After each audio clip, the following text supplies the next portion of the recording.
Bonjour et bienvenue dans Prière Inspirée. J'aimerais commencer cette émission en passant un petit temps à prier ensemble. Seigneur, on veut te remercier pour ta merveilleuse présence en cette journée que tu nous donnes. Nous voulons te glorifier, te dire merci. Merci d'être dans notre vie. Merci parce que tu nous as sauvés. Merci parce que tu nous aimes. Merci parce que tu es avec nous, jamais contre nous. Merci parce qu'on peut compter sur toi. Seigneur, on peut compter sur toi. Comme dit ta parole, plus que les gardes ne comptent sur le matin, nous voulons compter sur toi, Seigneur Jésus-Christ, et nous appuyer sur toi. Tu es notre appui, tu es notre forteresse, tu es notre bouclier. Seigneur, tu es vraiment celui sur qui nous nous appuyons. Nous voulons nous confier en toi. Seigneur, je prie pour toutes les personnes qui nous écoutent. Chacune d'elles, ou presque, a des défis particuliers, personnels. Merci parce que tu nous as dit dans ta parole que c'est par la persévérance et la foi que nous pourrons obtenir les promesses que tu nous as données. Père, il y a des promesses pour toutes ces femmes qui écoutent aujourd'hui. Dans cette semaine qui leur est destinée dans Prière Inspirée, tu as voulu travailler dans leur cœur des choses profondes, des choses qui dépassent notre intelligence, qui dépassent nos pensées. Tu dis dans ta parole que nos voix ne sont pas tes voix, que tes pensées ne sont pas nos pensées. Merci parce que tes pensées sont bien plus grandes que tout ce qu'on peut penser. Tes voix sont bien plus élevées que tout ce qu'on peut imaginer. Seigneur, je veux te remercier pour toutes ces femmes, elles sont précieuses. Tu les as placées, l'une quelque part dans une maison, dans un certain pays, l'une dans un appartement ici. Seigneur, merci, quel que soit l'endroit où elles vivent, le pays, leur origine. Chacune, tu les aimes. Tu les as placées, elles sont dans ton cœur. Et pour chacune, tu as écrit à l'avance les choses qui leur étaient destinées. Tu veux te glorifier à travers elles. Seigneur, parmi elles, il y a encore des maris qui sont là en train de vivre et qui n'ont pas encore réalisé, n'ont pas encore peut-être entendu, n'ont pas encore vécu la visitation qui leur permettra de comprendre leur importance, leur rôle à jouer dans cette société, dans leur vie, dans leur famille.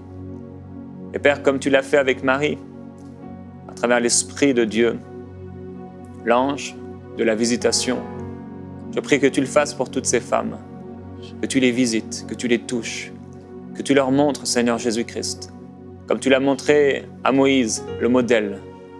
Et je prie qu'elles puissent être construites et construire leur vie sur le modèle que tu leur montres. Merci parce qu'elles sont précieuses. Et je prie qu'alors qu'elles construisent sur le modèle que tu leur montres, dans ces temps de révélation, qu'elles deviennent à leur tour un modèle pour beaucoup de femmes, un modèle pour beaucoup autour d'elles, un modèle pour leurs enfants, un modèle pour leur époux, un modèle pour leur génération. Père, nous te glorifions, nous te remercions. Tu es merveilleux, extraordinaire. Gloire à toi, Seigneur. Merci pour ta parole qui est vivante, ta parole qui a été injectée dans des cœurs, ta parole qui se propage dans les endroits les plus profonds, les plus cachés, les plus reculés des cœurs. Merci pour ta parole qui apporte la vie, qui vient ramener à la vie toute cette nature de femme, cette nature avec laquelle tu nous as toutes créées. Merci pour cette parole qui est puissante et qui fait son effet. Parce que ce n'est ni par nos propres efforts, ni par nos propres forces, mais c'est par ton esprit. Tu le fais de façon surnaturelle. Ta parole agit de façon surnaturelle. Alors qu'on ne comprend même pas exactement comment tu le fais, mais tu es en train de le faire. Les femmes sont complètement changées et transformées. Merci pour la vie qui commence à émaner, la vie qui commence à ressurgir. Merci pour cette nature qui est dévoilée, qui est acceptée. Pour ces femmes qui reconnaissent, ces femmes qui pour la première fois se sont vues telles qu'elles sont réellement, se sont vues telles que toi tu les as créées. Merci pour ces femmes qui pour la première fois se sentent à leur place, se semblent adéquates, savent qu'elles sont utiles, qu'elles ont un rôle important à jouer. Merci pour ces femmes à qui tu as parlé par ta parole. Parce que par ta parole, Seigneur, tu as ramené la vie. Par ta parole, tu as ramené l'ordre. Par ta parole, tu as fait une chose miraculeuse, une chose extraordinaire, une chose qu'aucun médicament, aucun traitement ne pouvait faire, mais toi, tu l'as fait, Seigneur. Merci, merci, à toi soit toute la gloire. À toi soit toute la gloire. Merci Seigneur Jésus-Christ. Tu es merveilleux Seigneur. Nous t'adorons. C'est toi qui le feras. C'est toi Seigneur qui le fera. Merci. Gloire à Jésus-Christ. Alléluia, gloire à Dieu. Sa présence est merveilleuse, extraordinaire, et je prie que vous puissiez vraiment l'expérimenter dans votre vie personnelle, que vous soyez puissamment fortifiés dans votre être intérieur. Et aujourd'hui, avec Annabelle, on veut parler de l'importance, l'appel, le mandat d'être un modèle en tant que femme. Et j'ai entendu dernièrement dans un message quelqu'un qui disait que les hommes écoutent les femmes, mais ce qui les influence, ce sont d'autres hommes. En gros, les hommes ne sont influencés que par des hommes, mais toutefois, ils écoutent des femmes. Et donc, c'est ce que la personne disait. Et je crois qu'en effet, il y a une certaine réalité. Les hommes ont du mal parfois à s'identifier à des femmes, et du coup, à juste titre, et à en faire des modèles. Cependant, les femmes peuvent être un modèle, non seulement pour d'autres femmes, mais également pour leurs enfants, puisqu'on le voit dans le livre des Proverbes, peut-être plus qu'ailleurs, l'importance de la mère pour l'éducation, l'instruction et l'enseignement de ses enfants. Donc c'est sûr que la maman est appelée à devenir un modèle pour les enfants. Mais je crois aussi que, peut-être contrairement à ce qu'on peut penser ou entendre, que la femme peut être également un modèle pour son mari. Et je crois effectivement que, en tant qu'homme, il est difficile d'avoir pour modèle une femme, entre guillemets une femme quelconque, mais par contre, que nos épouses peuvent être pour nous des modèles. Et je pense que si vous êtes une épouse, si Dieu vous a fait la grâce d'être une épouse, de ne pas de croire que vous pouvez être un modèle pour votre mari. Peut-être vous ne serez pas, entre guillemets, un modèle pour le mari de quelqu'un d'autre ou pour un homme de la société. Peut-être qu'un collègue de travail ou alors que ce soit un supérieur ou un employé aura de la difficulté à ce que vous soyez son modèle. Mais il y a une chose en tout cas qui est vraie, c'est que vous pouvez être un modèle pour votre mari. Et c'est mon cas. Ça a l'air dur à dire. Non, ça a l'air dur à dire. Mais c'est vraiment, c'est ma réalité. Annabelle est un modèle pour moi en beaucoup de choses. Elle l'a été, elle continue de l'être. Et je crois que c'est ça aussi la grâce de pouvoir être un dans le Seigneur. C'est que nous nous influençons l'un et l'autre. Et nous sommes l'un pour l'autre des modèles dans différents domaines de nos vies. Et donc, il y a un verset dans le livre de Jérémie qui dit au chapitre 50 et au verset 37, épée contre ses chevaux et ses chars. En fait, c'est des proclamations de malédiction. Épée contre ses chevaux et ses chars, contre tout le ramassis des gens qui sont au milieu d'elles, qu'ils deviennent des femmes. Donc, quelque part, c'est comme si de passer d'un homme à une femme, c'est comme une malédiction. Qu'ils deviennent des femmes, c'est comme si c'était moindre ou de moindre importance. Et on peut effectivement imaginer et voir dans la société que les hommes sont beaucoup mis en avant, les femmes moins. Et comme je l'ai dit, je veux le répéter, vous pouvez être un modèle pour beaucoup. D'abord pour beaucoup de femmes, ou peut-être d'abord pour vos enfants, pour votre mari, mais aussi également pour beaucoup de femmes. Alors c'est un appel et je crois que c'est un mandat pour vous de devenir un modèle. Et tu parlais dans le cadre du couple, et quand on lit dans 1 Pierre 3, vous de même, femmes, soumettez-vous à votre mari, ainsi ceux qui refusent de croire à la parole pourront être gagnés dans la parole par la conduite de leur femme en observant votre manière de vivre pure et respectueuse. Et en fait, là, on voit que finalement, la femme est un modèle par sa conduite, un modèle qui va pousser à la réflexion et qui va pousser à la remise en question et qui va pousser du coup à la repentance et à ce qu'un homme puisse naître de nouveau à cause de la conduite de sa femme. Donc la femme aura été un modèle dans sa maison et dans son foyer. Et je crois que c'est important pour la femme d'en avoir conscience, mais de ne pas non plus essayer d'être ce modèle dans la vie des hommes en général, parce que c'est pas notre combat en fait. Mais dans notre foyer, c'est sûr, parce qu'on est plus proche, il y a une proximité, parce qu'il y a une alliance aussi, et qu'on forme une seule chair, on a cette capacité de pouvoir s'influencer et de pouvoir aussi s'influencer toujours pour aller plus haut, pour s'améliorer, pour faire des progrès. Et on n'a pas cette autorité, on n'a pas cette alliance en dehors de notre foyer. Donc c'est sûr que ça ne fonctionne pas. Je parle plus, donc ça sert à rien de faire ça. Même quand tu ne parles pas, Annabelle, c'est un modèle. On a répété. Ouais, c'est ce que dit la Bible, hein, sans parole. Gagner, qu'il soit gagné sans parole. C'est vrai. Et donc, nous sommes appelés à être des modèles, et qu'on le veuille ou qu'on le veuille pas, en fait, parce que nos enfants, comme tu l'as dit, nous observent. Les gens nous observent, les autres femmes s'observent, se regardent. Donc, même si tu ne veux pas être un modèle, tu peux en être un. Alors, autant faire en sorte d'être un bon modèle. Et dans 1 Pierre 3, on voit qu'il est question de la parure intérieure, la parure du cœur, et c'est vraiment de ça dont on a parlé, cet esprit doux et paisible, et de ne pas être un modèle d'apparence, pas seulement un modèle de style, de vêtements, de coiffure, de maquillage, mais un modèle de se dire, chez cette femme, il y a des valeurs, il y a une force, il y a une bienveillance, une bonté, une sagesse qui m'interpelle, et j'aimerais être comme cette femme. Et c'est bon d'avoir ce genre de modèle, et c'est pour ça qu'on doit faire attention et aspirer à être un modèle, et pas dire « oh, moi je m'en fiche » et tout ça.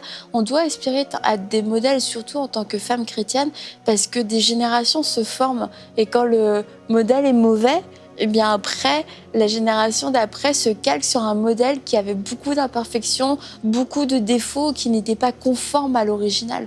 Alors en tant que femme, c'est toujours important de se dire, est-ce que je suis une femme qui marche vraiment dans les voies de Dieu? Est-ce que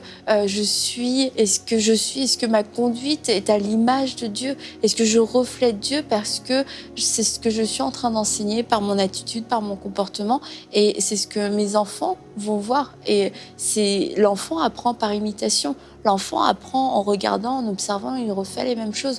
Donc quand on a des filles dans nos maisons, nous sommes leur premier modèle en tant que mère.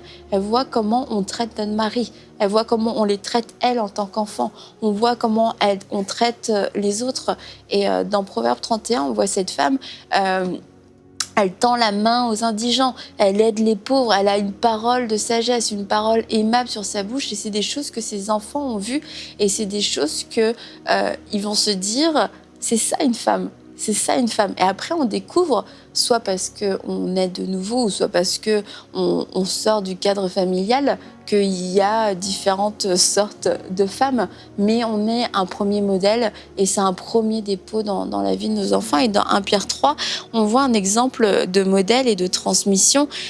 C'est que, donc, on nous parle de la parure intérieure, cachée du cœur, etc. Et on fait référence aux femmes d'avant. Les femmes qui nous ont précédées, c'est ainsi que les femmes saintes qui espéraient en Dieu se paraient autrefois. Elles se soumettaient à leur mari, comme Sarah, qui a obéi à Abraham en l'appelant son Seigneur. Et vous êtes devenues ses filles en faisant ce qui est bien, en faisant comme elle finalement, sans vous laisser troubler par aucune crainte. Et Sarah est une référence. Et son nom est écrit comme étant une référence. Soyez comme Sarah, faites comme Sarah. Sarah qui s'est soumise à son mari, Sarah qui a cru en son mari, Sarah qui a été la femme qui a porté la promesse. Soyez comme Sarah, et qu'à la place de Sarah, qu'il puisse y avoir notre nom, parce que nous avons marché dans les voies de Dieu, parce que notre valeur s'est fait remarquer, non pas à cause des lumières, mais à cause de notre cœur intègre devant Dieu, et qu'on puisse dire que beaucoup de femmes ont de la valeur, mais que toi, tu puisses tous les surpasser. Qu'on dise ça en tout cas dans ta maison. Amen. Amen. Désolé, Annabelle n'a pas l'habitude des silences. Dans Parole de femme, il n'y en a pas trop. Donc, on continue. On continue. Ok. Les gens sont là. Ah, ok. Donc, on va reprendre dans Proverbe 31 avec notre femme vertueuse, cette femme qui est forte et qui nous dit: elle ouvre la bouche avec sagesse et un enseignement plein de bonté est sur sa langue. Et une des façons d'être un modèle, et un modèle qui va perpétuer, ça, okay. Qui va continuer dans le temps, c'est par l'enseignement en fait. La femme a cette capacité de pouvoir enseigner. Il y a le proverbe qui dit: observe le commandement de ta mère, le commandement de ton père et l'enseignement de ta mère.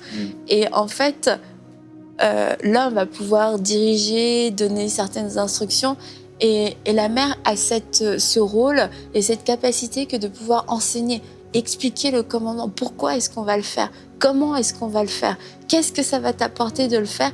Et cette transmission à travers l'enseignement, notamment des enfants biologiques, mais aussi des enfants spirituels, va faire qu'il va y avoir une transmission au niveau du modèle, que les valeurs qui sont en moi, ce que j'ai appris du Seigneur, ce que j'ai appris peut-être en regardant d'autres femmes qui ont marché avec le Seigneur, ça va se transmettre et qu'il va y avoir une nouvelle génération avec des femmes qui vont comprendre leur nature, qui vont comprendre leur identité, puis qui n'attendront pas 50 ans pour pouvoir le découvrir en regardant une émission de prière inspirée, mais dès leur plus jeune âge, elles le sauront parce qu'elles ont eu une mère spirituelle ou une mère biologique qui aura pu leur enseigner, qui aura pu leur inculquer, qui aura pu faire ce dépôt en elles. Et c'est à travers l'enseignement. Et c'est vraiment une capacité que la femme a. Et quand on parle d'enseignement, peut-être qu'on se limite à l'estrade, au micro, etc.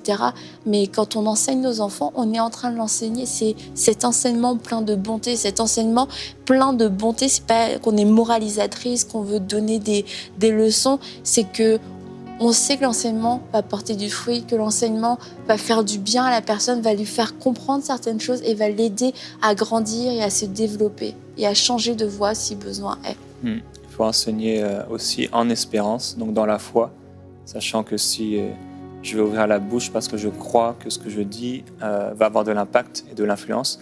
Et hier ou avant-hier, tu as mentionné le passage dans le Nouveau Testament qui dit aux femmes peut-être plus âgées, oui, d'apprendre aux plus jeunes à aimer leur mari, à aimer leurs enfants, etc.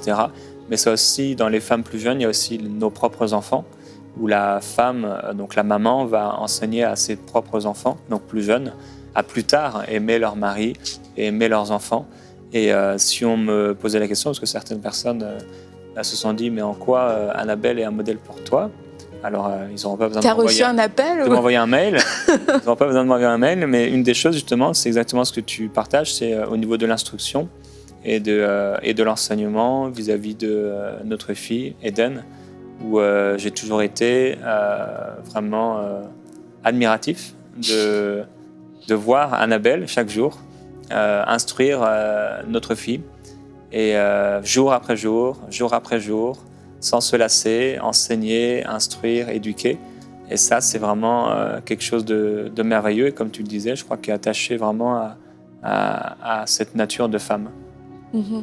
Et une des choses, dans le fait d'être un modèle, en parlant d'ailleurs de ce passage dans Tite, c'est aimer leur mari, aimer leurs enfants, être sage, être pur et aussi être occupé aux soins de la maison. Alors, c'est peut-être pas très populaire, mais moi j'ai entendu plusieurs fois des filles qui sont devenues des femmes et des épouses et qui ont dit: on nous a jamais enseigné à prendre soin d'une maison, à préparer un repas, à mettre la table. On savait pas. On est resté des filles et qui étaient servies peut-être dans leur maison.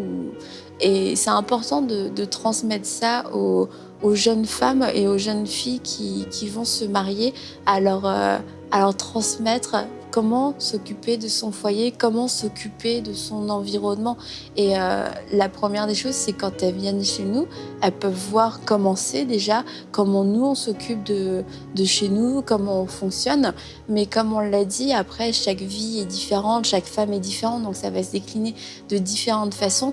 Mais quand tu arrives chez quelqu'un et que c'est une maison ordonnée, il y a l'harmonie entre les membres de la famille, ça renvoie un modèle de la famille qu'on n'a peut-être jamais eu, et de ne pas sous-estimer aussi le fait d'être un modèle pour des gens qui sont juste de passage. Mais quand je dis de passage, ça peut vraiment être de passage. Ça peut être quelqu'un qui vient juste pour un repas, quelqu'un qui vient même vous vendre quelque chose à la porte, qui peut dire mais c'est fou, je ressens quelque chose de bizarre dans votre maison. Un échange à regard entre un mari et une femme. Ah ouais, ta femme, elle te regarde comme ça fait combien de temps que vous êtes mariés? Ah, c'est spécial, nous, ça fait longtemps. Je me souviens, il y avait un monsieur qui était venu acheter un truc à la maison. Et c'était aux alentours de notre anniversaire de mariage, parce qu'il avait dit que lui aussi, il venait de fêter son anniversaire de mariage. Et il était beaucoup plus âgé que nous. Et puis en fait, tu avais dit « Ah bah oui, là pour notre anniversaire de mariage, on a fait je sais pas, quelque chose. » Et puis il était là « Oh, pourquoi tu fais un truc pour ton anniversaire de mariage ?» Et puis on lui avait dit « Ah bah votre anniversaire de mariage, vous pourriez peut-être offrir un petit bouquet à votre femme, une petite attention. » Puis c'est comme personne lui avait jamais dit qu'il pouvait faire ça. Il est reparti, il était pas fâché. Il a dit « Ah ouais, c'est vrai, ouais, bah ouais, ça ferait pas de mal. » Et je me dis, il était juste de passage, il est venu acheter quelque chose chez nous, il est reparti, mais il est reparti avec peut-être un conseil, un modèle qui a changé l'ambiance de sa maison, et ça faisait 30 ans qu'il était marié. Et donc c'est pour ça, dans nos attitudes de tous les jours, on ne le calcule pas, mais nous sommes des modèles, et il y a vraiment une transmission de valeurs et qui repose entre autres sur nous en tant que femmes, et il ne faut pas la négliger et se dire que ça se fera naturellement. Il faut prendre des temps de partage et être très intentionnel, y compris dans l'église, pour que les jeunes filles qui arrivent sachent comment aimer leur mari, aimer leurs enfants et s'occuper de leur maison et être soumises à leur mari. C'est peut-être pas des choses qu'on apprend tout le temps, mais ce sont des bonnes choses pourtant à apprendre. Amen. Et Proverbe 31, 26 dit « Elle ouvre la bouche avec sagesse et un enseignement bienveillant est sur sa langue. » Et Père, on veut te remercier pour ta parole. Merci parce que les femmes ont la capacité, Seigneur, d'instruire, de communiquer, d'influencer, de faire du bien, d'enseigner et d'être un modèle. Et Père, on a entendu ces paroles, on a entendu ta parole et on a lu ce que nous dit ta parole. Et nous prions, Père, afin que chaque femme puisse vraiment d'abord aspirer, désirer être un modèle et le devenir. Oui, Père, je prie que les femmes puissent être un modèle pour beaucoup autour d'elles. Alléluia. Merci, Saint-Esprit. Merci pour les mères que tu suscites, des mères spirituelles que tu suscites, des femmes qui soient des modèles de foi, des modèles d'intégrité, des modèles d'amour pour toi, des modèles comme Sarah l'a été dans la Bible, comme Marie l'a été, comme d'autres femmes l'ont été, ces femmes qui nous inspirent. Je prie que tu puisses susciter ces modèles dans la vie, notamment de jeunes filles qui n'ont pas eu de mère ou qui n'ont pas eu de mère dans le Seigneur. Merci de susciter ces connexions, de susciter ces relations, afin qu'ils puissent avoir cette transmission, afin qu'il puisse y avoir cette éducation à travers le modèle. Et je prie pour chaque femme qui se dit « mais moi, je suis un modèle pour personne ». Je prie afin que tu puisses garder ton témoignage, que tu puisses te garder dans la foi en Jésus-Christ, parce que quelqu'un te regarde, quelqu'un t'observe, quelqu'un s'inspire de toi. Même si tu ne le sais pas aujourd'hui, ta vie n'est pas inutile. Tu as un modèle pour quelqu'un. Et certaines d'entre vous, vous êtes appelés à être des modèles pour de nombreuses femmes. Et je prie que vous puissiez garder votre cœur, que votre cœur soit toujours gardé, rempli d'un amour pur pour Jésus-Christ, qu'il n'y ait rien du malin qui puisse venir faire obstruction, que votre amour pour Jésus-Christ soit le plus grand des modèles que vous puissiez transmettre et partager. Oui,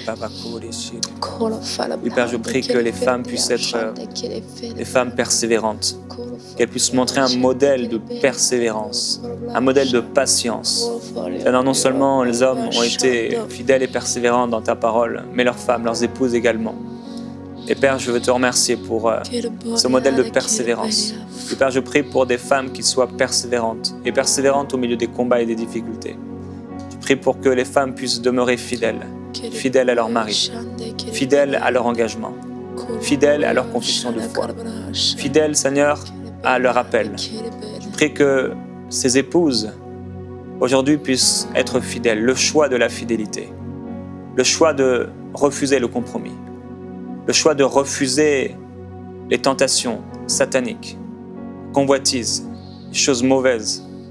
Là, je prie que oui, ces épouses puissent demeurer fidèles, être parfaitement fidèles, persévérantes dans la foi. Merci parce que tu leur donnes la capacité. Merci parce que tu les remplis de ton esprit. Et tu fais d'elles des modèles de fidélité, des modèles de persévérance. Et Père, je prie qu'encore il y ait des femmes, des épouses qui puissent, au bout de 10, 20, 30, 40 ans, dire et montrer ce qu'est être une épouse. Alors que de moins en moins, on peut le voir dans la société. On voit des femmes qui prennent dans les films ici et là, qui montrent un exemple tellement faux, un modèle tellement mauvais de ce que devrait être une épouse. Ta parole, Seigneur, c'est sur elle que nous voulons bâtir nos vies. Je prie qu'il y ait des épouses comme tu l'as voulu, des épouses qui tiennent ferme, des épouses qui tiennent bon, des épouses qui sont des modèles d'amour, de patience, de douceur, de soumission, de persévérance, de foi. Merci Saint-Esprit pour de telles femmes, parce que tu les formes encore et tu les cherches encore, tu les désires encore. Tu es merveilleux. Mais Seigneur, on t'amène ces modèles qui se sont érigés comme des maquettes dans nos vies, qui se sont érigés comme des portraits dans nos vies. Et ces modèles qui n'étaient pas construits dans ta parole, ces modèles qui n'étaient pas construits dans ta présence, ces modèles qui sont faux, ces modèles qui sont des mensonges, qui sont des illusions. Et nous voulons venir avec ces modèles devant toi. Ils sont détruits. Nous les détruisons et nous y renonçons maintenant dans le nom de Jésus-Christ. Nous renonçons à tous ces faux modèles qui nous ont dicté des conduites, qui nous ont façonnés d'une certaine façon. Nous y renonçons parce que nous avons accueilli ta parole de vérité avec foi et nous croyons que tu es en train de construire un nouveau modèle, un modèle qui est véritable, qui est saint, qui est pur, un modèle, Seigneur, un modèle à ton image. Merci pour ce modèle divin qui s'établit, ce modèle divin qui se construit, ce modèle divin qui prend place dans nos vies en tant que femmes. Merci, Seigneur, oui, parce que ton modèle est parfait. Ton modèle est parfait et nous l'accueillons. Nous l'accueillons. Gloire à Dieu. Et pour être un bon modèle, il faut bâtir sur Christ. Alors recevez le Seigneur Jésus-Christ si ce n'est pas fait dans votre vie et sinon poursuivez le Seigneur et demeurez en lui.